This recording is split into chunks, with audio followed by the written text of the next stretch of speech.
Welcome back. तो इस video में हम देखने वाले हैं negative binomial distribution.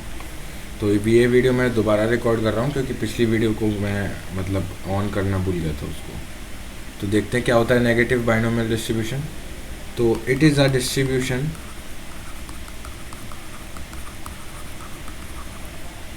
Of number of trials needed to get RH success, right. तो ये क्या होता है, जैसे कि मान लो मेरे पास एक फुटबॉल का मैच में मेरे पास गोल मारना है, ठीक। तो मैं इसमें ये पूछ सकता हूँ कि कितनी प्रोबेबिलिटी है कि 50 अटैम्प्ट्स में मेरे 6th गोल पड़ जाएगा, यानी 50th अटैम्प्ट पर मेरा 6th गोल पड़ेगा। इस चीज़ की प्रोबेबिलिटी क्या है।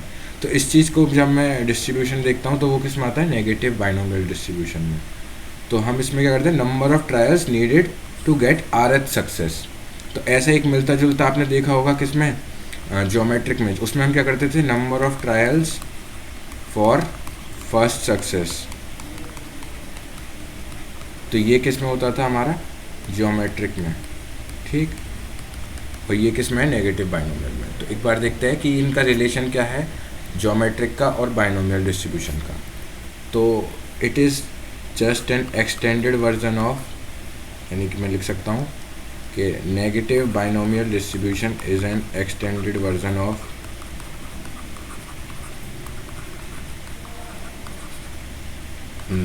This geometric distribution, right. जैसे हम कह सकते हैं जनरलाइजेशन, ठीक। एंड अगर हम इसको कंपेयर करें बाइनोमियल के साथ, तो बाइनोमियल में क्या होता था, हमारा जो रैंडम वेरिएबल है वो क्या होता था, number of success in fixed trials. यानी हमारे नंबर ऑफ ट्रायल्स फिक्स होते थे, हमें बताना होता था कि इसमें इतने सक्सेस होने की प्रोबेबिलिटी क्या हो सकती है, हम इस तरीके से उसमें कैलकुलेट करते थे। वहीं नॉन बाइनोमियल में क्या होता है, या नॉन बाइनोमियल नहीं, इसको नेगेटिव बाइनोमियल कहते हैं। नेगेटिव बाइनोमियल में क्या होता है, हम बताते हैं कि नंबर ऑफ ट्रायल्स इतने हो सकते हैं, इसकी प्रोबेबिलिटी क्या है, टू गेट फिक्स्ड सक्सेस, यानी कि इतने सक्सेस होने के लिए कितने ट्रायल्स हैं, उस चीज़ की प्रोबेबिलिटी को हम नेगेटिव बाइनोमियल में देखते हैं, ठीक। तो ये इनके बीच का डिफरेंस हो गया। यहाँ पर जो फिक्स्ड ट्रायल्स होते थे ये हमारा क्या हो जाता था, n, and number of successes क्या बन जाते थे हमारे पास, ये हमारे पास बन जाते थे जो भी k होता था, ठीक। यहाँ पे क्या होता है, जो हमारे पास फिक्स्ड सक्सेस होती है वो उसको हम कहते हैं r, और नंबर ऑफ ट्रायल्स बन जाते हैं हमारे n यहाँ पे भी, ठीक। सॉरी, x बन जाएंगे यहाँ पे, नंबर ऑफ ट्रायल्स x, ठीक। तो हमने बात करी नेगेटिव बाइनोमियल डिस्ट्रीब्यूशन की। तो इसमें जो रैंडम वेरिएबल है होता है वो क्या कहता है कि number of trials for RH success. तो हम सपोज कर लेते हैं कि हमारे पास इंडिपेंडेंट इवेंट है, इंडिपेंडेंट ट्रायल्स हैं, और हर एक के आउटकम कितने हैं, आउटकम 2 हैं उसके, जो भी सक्सेस एंड फेलियर। ये चीज़ हम कई बार देख चुके हैं, सक्सेस एंड फेलियर। सक्सेस का प्रोबेबिलिटी कितना होता है, p, एंड फेलियर का 1 - p। तो हम कह सकते हैं कि for RH success on x trial, यानी अगर मैं इस चीज़ को देख रहा हूँ कि एक्स ट्रायल पे मेरी RH सक्सेस निकले, तो इसका मतलब ये है कि उससे पहले तक, यानी उससे एक पहले तक मेरे पास R-1 सक्सेसेस होनी चाहिए। जैसे अगर मैं कहूँ कि 50th ट्रायल पर 6th गोल होने का मतलब है कि 49th ट्रायल तक मेरे पास 5 गोल्स हो जाने चाहिए, तभी तो एक अगले में एक गोल पड़ेगा, तब मेरा जो गोल है, मतलब मेरा एम अचीव हो पाएगा, ठीक।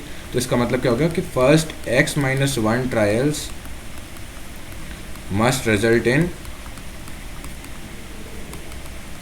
R-1 success.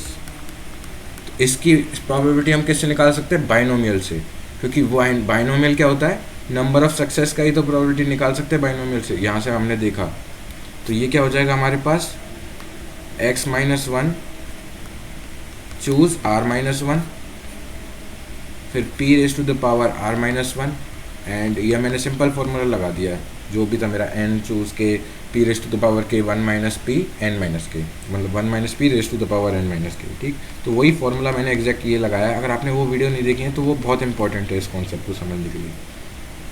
ठीक, एंड दूसरा चीज़ क्या, ये पहली बात तो हो गई कि x माइनस 1 ट्रायल्स मेरी r माइनस 1 सक्सेस होनी चाहिए, और जो मेरा x ट्रायल है वो भी मेरा क्या होना चाहिए, मस्ट बी सक्सेस। तो इस चीज़ की प्रोबेबिलिटी कितनी होगी मेरी, p। ठीक, तो मेरा ओवरऑल प्रोबेबिलिटी क्या निकलेगी, तो उसके लिए मैं क्या करता हूँ, उसको थोड़ा बड़ा कर देता हूँ। तो मेरा प्रोबेबिलिटी मास फंक्शन क्या बनेगा, यानी इन दोनों की ओवरऑल प्रोबेबिलिटी क्या बनेगी मिला के। तो probability mass function p x equal to x मेरा क्या बनेगा, it will be nothing but the product of both of the them. ठीक, तो वो बनेगा x minus 1 choose r minus 1, and ये वाला p raise to the power r minus 1 इससे प्रोडक्ट होगा तो क्या बनेगा, p raise to power r and 1 minus p x minus r. जब हम इसको सिंप्लीफाई करेंगे तो ये बचेगा एक्स माइनस आर। तो ये हो गया मेरा formula for probability mass function. ठीक, तो यहाँ पर हमारे पास ये इम्पोर्टेंट फॉर्मूला है, एंड इसके मीन की वैल्यू क्या होगी, मीन की वैल्यू होगा हमारे पास आर, एंड इसके तो इसका मीन मेरे पास कितना आ जाएगा, आर बाय पी। तो इसका वेरिएंस क्या होगा हमारे पास, r into 1 minus p by p square. तो आप देख सकते हो इसके फॉर्मूलाज कितने ज़्यादा सिमिलर हैं ज्योमेट्रिक डिस्ट्रीब्यूशन से। उसका मीन क्या होता था 1 बाई पी, और उसमें आर का मल्टीप्लाई कर दिया तो क्या हो गया r by P.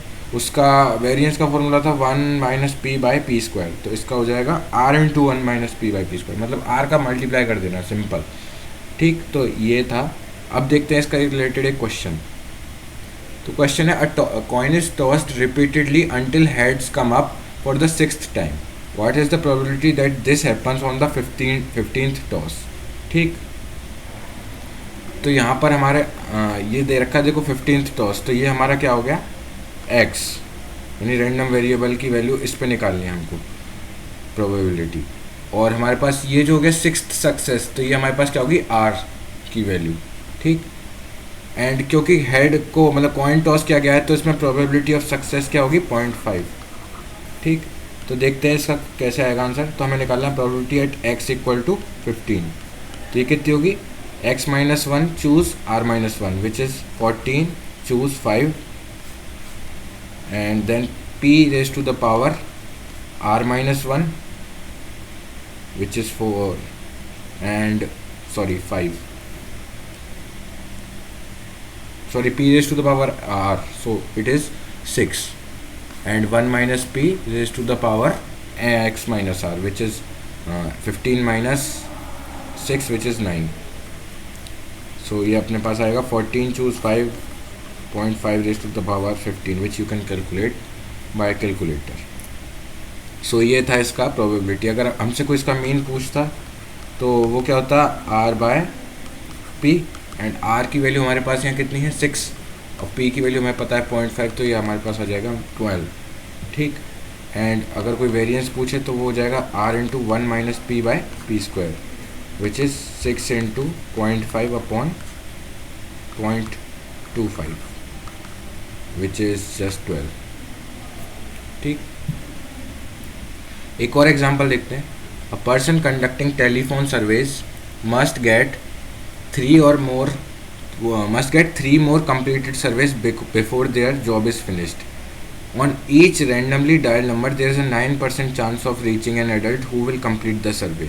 What is the probability that the third completed survey occurs on 10th call? ठीक, तो ये हमारे पास ट्रायल दे रखा है 10th कॉल, तो ये हमारे पास क्या हो जाएगा x का वैल्यू, एंड ये हमारे पास हमको दे रखा है r का वैल्यू। ठीक, फिर हमको दे रखा है यहाँ पर probability of success which is 0.09। ठीक, तो हमें सिंपल निकाल देना है एट x इक्वल टू 10। तो ये मेरे पास कितना हो जाएगा 9 choose 2 10 p raise to the power r and 1 minus p which is 0.91 to the power n minus r which is 7। तो ये हमारे पास रिजल्ट आ जाएगा। अगर कोई हमसे इसका मीन पूछता है तो मीन कितना आ जाएगा r by P which is r हमारे पास हो जाएगा यहाँ पर 3 एंड p हो जाएगा 0.09। तो ये मेरे पास आएगा 300/9 which is 100/3 which is 33.3। And अगर कोई वेरिएंस पूछता है तो मेरे पास आ जाएगा r into 1-p/p² which is 3 into 0.91/0.09 whole square. ठीक, तो इसको आप कैलकुलेट कर सकते हैं। तो ये था तरीका मीन वेरिएंस निकालने का। एंड आई होप आपको ये समझ में आया होगा। तो अगर आपको ये वीडियो अच्छी लगी हो तो आप चैनल को सब्सक्राइब कर सकते हैं एंड इसको अपने दोस्तों के साथ शेयर कर सकते हैं। Thank you for watching.